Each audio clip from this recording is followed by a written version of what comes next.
BNP করার নিষিদ্ধ হওয়া জনপ্রিয় 10 কণ্ঠশিল্পী। লক্ষ কোটি ভক্ত শ্রোতাদের প্রিয় হলেও অনেক শিল্পীদের গান গাইতে মানা ছিল স্বৈরশাসক শেখ হাসিনার আমলে। কালো তালিকায় রাখা হয়েছিল নামি দামি অনেক গুণী সঙ্গীত শিল্পীকে। বাংলাদেশ টেলিভিশন, বেতার, শিল্পকলা একাডেমি সহ রাষ্ট্রীয় অনুষ্ঠানগুলোতে কালো তালিকায় রাখা হয়েছিল।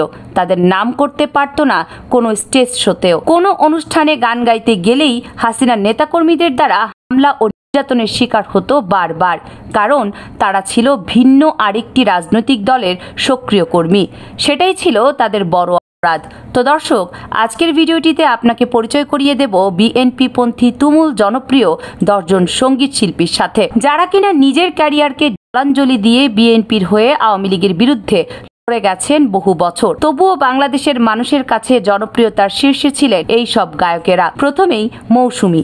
দেশটা তোমার বাপের নাকি করছো ছলাকলা, কিছু বললেই ধরছো চেপে জনগণের গলা। বৈষম্য বিরোধী ছাত্র আন্দোলনের এই গানটি ছাত্রদের মনে সবচেয়ে বেশি উৎসাহ জুগিয়েছিল, আর গানটি গেয়েছিলেন শিল্পী মৌসুমী। শিল্পী হিসেবে জনপ্রিয় না হলেও তিনি একজন সঙ্গীত শিল্পী। তাছাড়া মৌসুমী ও বিএনপি পন্থী একজন কণ্ঠশিল্পী। হাসিনার আমলে বিএনপিকে নিয়ে গান করে অনেক নির্যাতনের শিকার হয়েছেন। পালিয়ে থাকতে হয়েছিল নিজ বাড়ি থেকেও।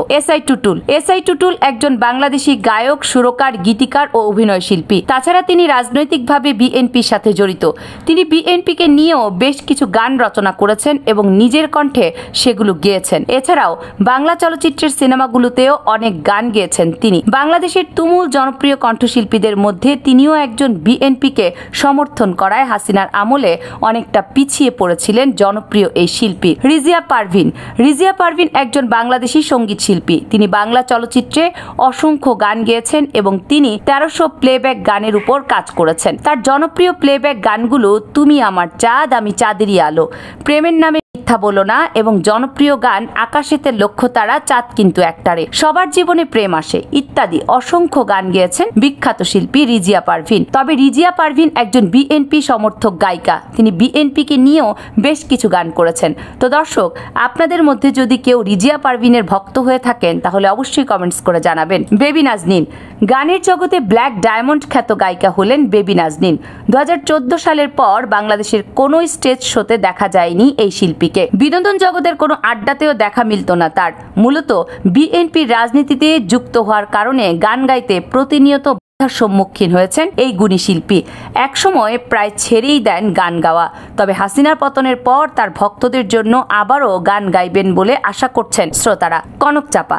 বাংলা সঙ্গীতের উজ্জ্বলতম নক্ষত্র হলেন কনক চাপা।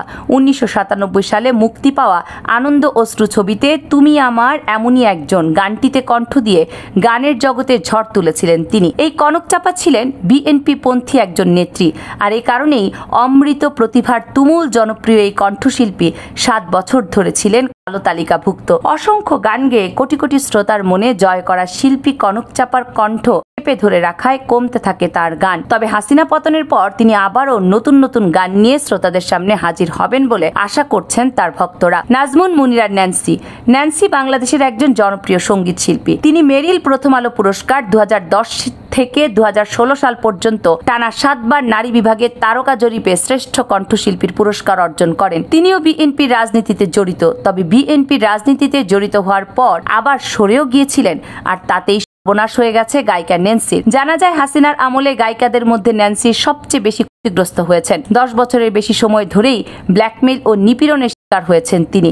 নেত্রকোনায় তার বাড়িতে হামলা পর্যন্ত হয়েছে, আর রাষ্ট্রীয় সকল অনুষ্ঠান থেকে কালো তালিকায় রাখা হয়েছিল তাকে। সোহেল মেহেদী।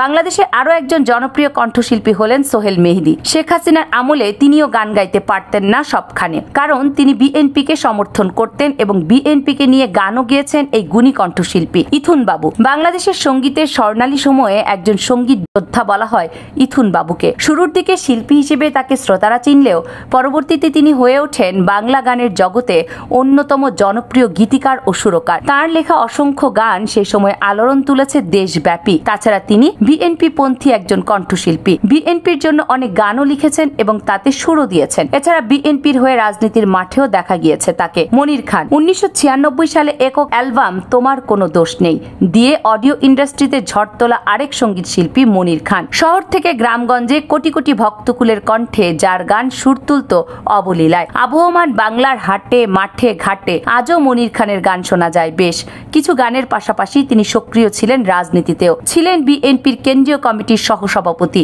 ফলে তার কণ্ঠ এক প্রকার রুদ্ধ করে রাখা হয়েছিল ক্ষমতাচ্যুত প্রধানমন্ত্রী শেখ হাসিনার আমলে। তাছাড়া বিএনপির সাথে জড়িত থাকায় বিভিন্ন সময়ে বিভিন্নভাবে হয়রানি ও হেনস্থার শিকার হয়েছেন অনেকবার। তবে বর্তমান সময়ে আবারও তাকে দেখা মিলেছে অনেক স্টেজ শোতে। আসিফ আকবর বাংলা গানের যুবরাজ খ্যাত শিল্পী আসিফ আকবর এসে মন জয় করেছিল কোটি কোটি ভক্তের। এই যেন এলাম দেখলাম জয় করলাম। 2001 সালে প্রকাশিত তার প্রথম সঙ্গীত অ্যালবাম ও প্রিয়া তুমি কোথায় এর মাধ্যমে ব্যাপক পরিচিতি ও জনপ্রিয়তা লাভ করেন তিনি। চলচ্চিত্রে তার প্রথম গান আমারই ভাগ্যে তোমারই নাম।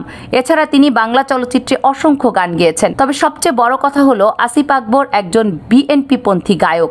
এছাড়া তিনি বিএনপিকে নিয়ে অসংখ্য গান করেছেন। সেই হিসেবে এক নামে বাংলাদেশের সবার কাছে আসিফ আকবর একজন বিএনপি পন্থী গায়ক হিসেবে পরিচিত। তো দর্শক, জনপ্রিয় এসব কণ্ঠশিল্পীদের মাঝে কার গান আপনার সবচেয়ে বেশি ভালো লাগে সেটি কমেন্টস করে জানিয়ে দিবেন। কামরুন নাহার, রাখি, KNR মিডিয়া।